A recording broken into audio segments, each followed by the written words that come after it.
Today we're going to visit Petra in Jordan, a UNESCO World Heritage Site and one of the current 7 wonders of the world. These are the current 7 wonders of the world, announced in the year 2007 with the pyramids of Giza given honorary status. Petra is located a 3 hours drive southwest of Amman, the capital of Jordan.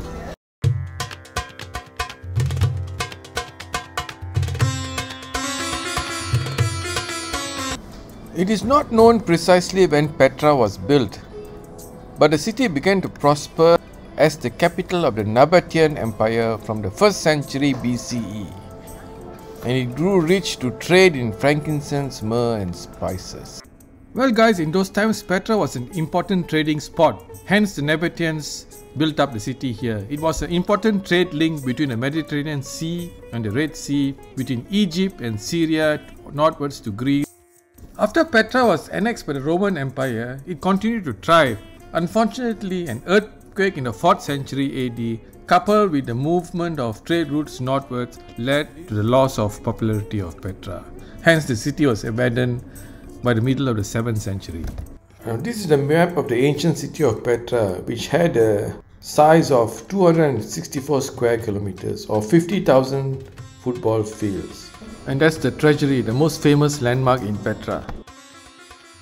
So guys, just to give you an idea of the distances involved, if you take a walk along Petra, the distance on the main trail from the visitor center to the main city here is about 4 kilometers, taking about 2 hours to reach.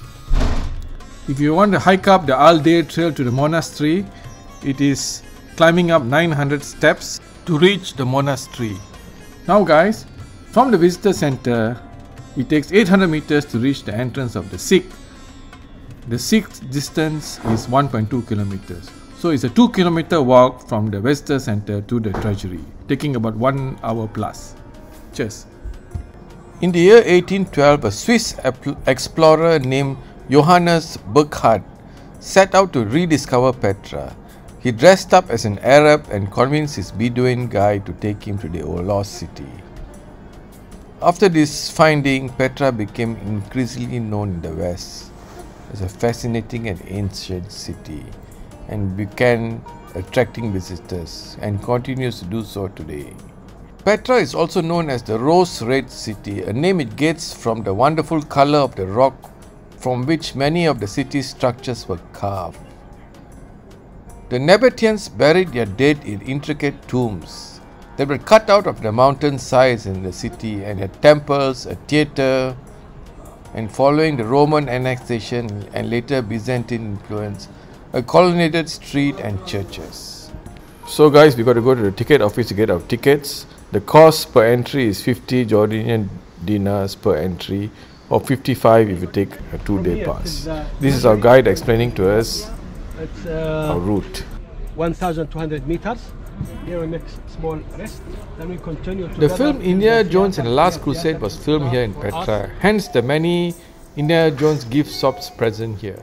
In fact, you got your very own Malaysian Indiana Jones here looking at you now. The plaque here states that Petra has been designated as a World Heritage Site. Hello. Welcome guys, welcome here.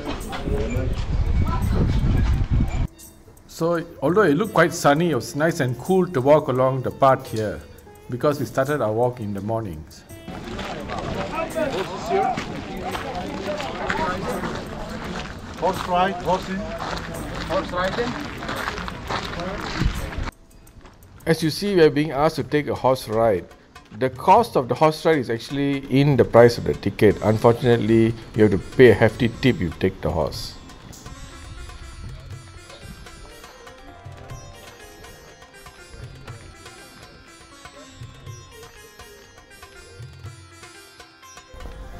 Now the first interesting sight as you walk towards Petra is the jinn blocks or god blocks. Standing guard beside the path, they take the name from the Arabic word for spirit. Other than the fact that they were built by the Nabateans, little is known about their origin and why. And here our guide is explaining to us about the jinn blocks. One is from ghost, jinni, jinn. Yes? Wonderful thing. Interestingly, the source of the English word genie is from this Arabic word jinn, meaning spirit. But they give it the name Jinni houses. Yeah? Now our guide is pointing us the fact that the facade on the back there is actually an ancient city with houses and gardens, etc. When the Nabateans built the city, they built it from top to bottom. Here our guide explains why this theory is postulated. Actually, this was houses, city, lively city, with water system, with gardens, with streets, with shops, pillar street. Lively city, more than 15,000 people they have been here. Look at the facade there, it's complete, full. But this one is only the part at the top. Yeah? What you think about? Let's give us idea how they make it. The idea, yeah? The method. They start from up, then go down. You see it? It didn't work till the end. It's not so complete, yeah? But we understand how they make it, yeah? Top to bottom. Yeah. Now this is the obelisks too. The four obelisks, together with an eroded human figure in the center, probably represents 5 people buried in the tomb. They were built by the Nabateans in the 1st century BCE. The tomb appears to be multi-story. In fact, it was built on top of a much earlier structure with a Doric columnate facade. This lower building is known as the triclinium or dining room, where annual feasts were held to commemorate the dead.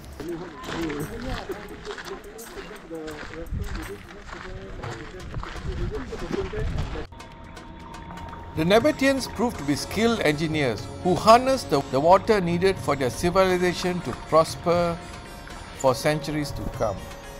Nabatean water management can be divided into 3 stages: provision, protection and utilization. Number 1. Provision. Once water was collected, the Nabateans delivered water into the city to various distribution channels. So guys, on this diagram here you can see those distribution channels channeling water to the city of Petra, together with reservoirs and dams to store the water. One such example is the rock cut channels you can see on either side as you make your journey through the winding Sikh. The Nabateans also made use of the natural flow of water. They delivered water into the city by using angled clay pipes.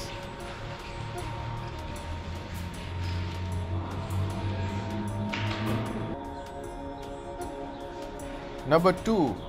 Protection. Having built a well-connected water system, the Nabateans also had to protect their city from the threats of seasonal rainfalls and floods. In addition to dams, the Nabateans dug tunnels to help divert any damage that sudden excesses of water may have caused. So guys, if you look at this map of Petra, you can see how we started walking from the visitor center here. Then we passed the gin blocks and headed towards the dam. I will show you the dam and the tunnel which shears off excess water during floods, before we enter the Al-Sikh proper to take a walk to visit the treasury. Cheers! Okay. So guys, we are at the entrance to the Sikh, and this is the dam here, and there's a tunnel over there. The dam is to store water and the tunnel is to shear off excess water in case of floods. This was how the Nabateans actually preserved and conserved water while channeling to the city proper. This is Sikh, the narrow way when you go to the city. So now we are walking through the Sikh. It is a natural 1.2 kilometer long sandstone gorge that gently winds towards the ancient city of Petra until it opens onto the magnificent Al-Kasni or treasury. So guys, you can see the cobblestone nature of the path here. This was the influence of the Romans when they took over this place in the year 63 BC. They laid their traditional cobblestone pathways. You can see that the rock face goes up 80 meters in the Sikh, and the widest part is around 12 meters. 5. 105. And guys, you see here behind Dr. Kumar here, you can see these channels or pathways for water to run, which took water from the dams and reservoirs into the city of Petra.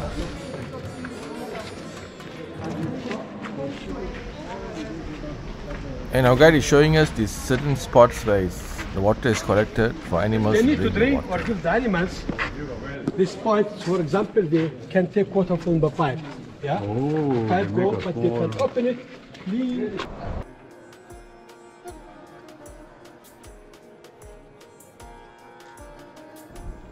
Well guys, it was a memorable sight, walking out of the Sikh and getting the first glimpse of the Al Khazna or treasury. I felt like I was Indiana Jones in the Last Crusade looking for the Holy Grail.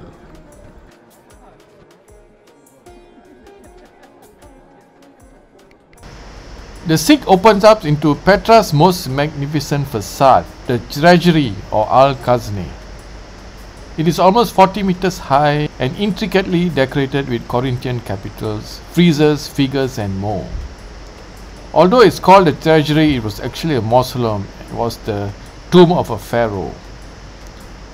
Because it looked so intricate, the Bedouins thought there was treasure here, hence the name the treasury. This treasury was probably constructed in the 1st century BC.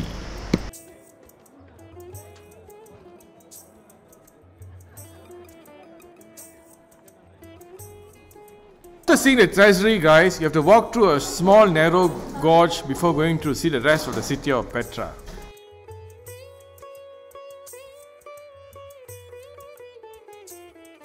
Well guys, one interesting fact to share with you. If you're in Petra and you feel like having a cup of coffee, don't worry. If you can't find the Starbucks chain, there's always the Starbucks cafe. So on entering this, it's actually an old tomb. It's a nice cozy place to sit and have a cup of coffee, and there's a coffee stand over there. Although I don't think there was any resemblance to the Starbucks chain of coffees.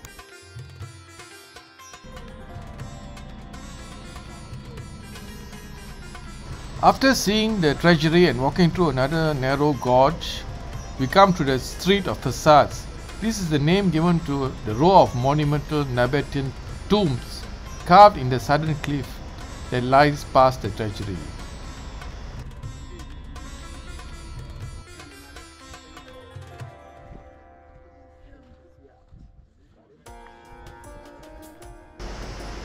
Carved into the side of the mountain at the foot of the high place of sacrifice, the theatre consists of 3 rows of seats separated by passageways. 7 stairways ascend the auditorium and it can accommodate 4,000 spectators. The back wall of the stage was rebuilt by the Romans.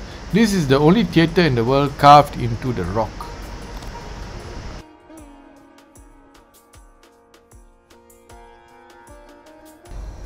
So guys, if you continue walking into the city of Petra, you'll see far up on the hill there the royal tombs.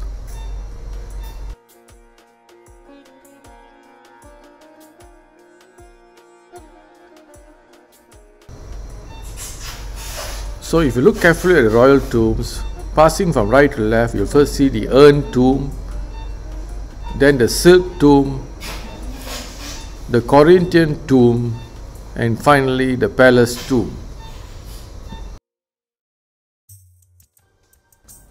A characteristic of the urn tomb is its 2-level arch vault substructure as seen here, and it also has a colonnaded courtyard, and on the facade you can see 2 half columns and 3 burial niches here. In the 5th century it was used as a Byzantine church. The silk tomb is remarkable for the swirls of different colored rock that make up its facade. The next tomb is the Corinthian tomb. The upper part of this tomb is similar to that of the treasury, but it's severely eroded. The tomb combines various elements of both Nabatean and classical architectural styles. The palace tomb is one of the largest monuments in Petra. Its 5-story facade is 46 meters in height and 49 meters wide.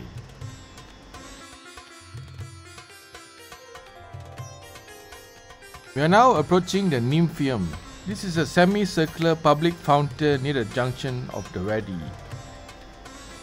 And the pistachio tree here is supposed to be dated almost 450 years old. So over up on the hill there are the remains of the old Byzantine church built in the 5th century AD, and these are the mosaics still preserved for us to see.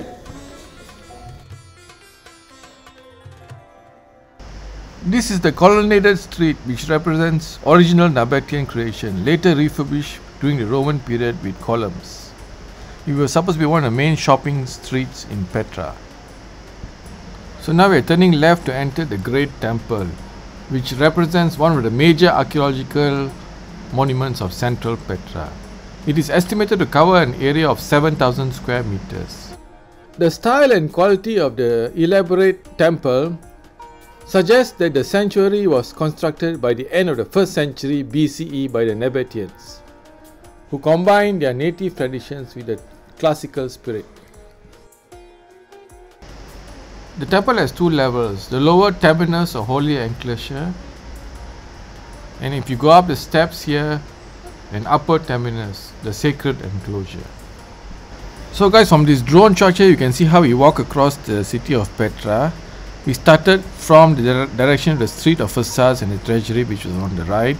We walked past the royal tombs, turning left we passed the Nymphaeum. We saw the Byzantine church on the hill overlooking the Nymphaeum, and then we headed along the colonnaded street, and turning left we entered the great temple at the garden and pool complex. With their basic needs covered, the Nabateans made water available for public and private luxuries. Thus they managed to supply water for swimming pools and public fountains. A significant marker of the Nabateans' expert water management is a large water fountain in the center of the city called the Nymphaeum. We actually passed by the Nymphaeum earlier, which you remember I showed you. The Nymphaeum was once a grand public fountain, but only the foundations remain today. And this is an artist's impression of how the fountain looked in those days of the Nabateans. The Nabateans also enjoyed remarkable leisure time at the garden and pool complex, and this included the Great Temple. The complex had a massive swimming pool and an island pavilion. It exemplified the hydraulic ingenuity of the Nabateans. Today we see these Nabatean works of hydraulic engineering being passed down the generations. So guys, now from the colonnaded street city center at Petra, we're going to take the Art Deer trail to go up to the monastery. Now to visit the monastery, it is a 2.5 hours round trip, going up 900 steps to reach the monastery, one of the biggest monuments in Petra. The Art Deer or monastery is one of the largest monuments in Petra, measuring 47 meters wide by 48 meters high. The interior is occupied by two side benches and an altar against a rear wall. The space was used as a dining room and meeting room. The monastery dates back to the early 2nd century AD, during the reign of King Rebel II. The hall was later used as a Christian chapel and a monastery. It's a tomb much like the other royal tombs. It is... So I did manage to interview some interested tourists after their expedition to Petra to see what they said about the place. So any comments about your... It was very good, but I think we missed the temple. Oh, why didn't you go? But the walk was To exercise. killing. How you find it?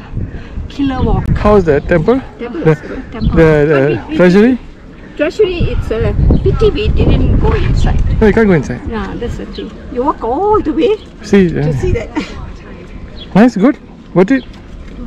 You just saw the 7 wonders of the world. Guys, I hope you enjoyed this video visiting one of the 7 wonders of the world. Till the next video. Cheers!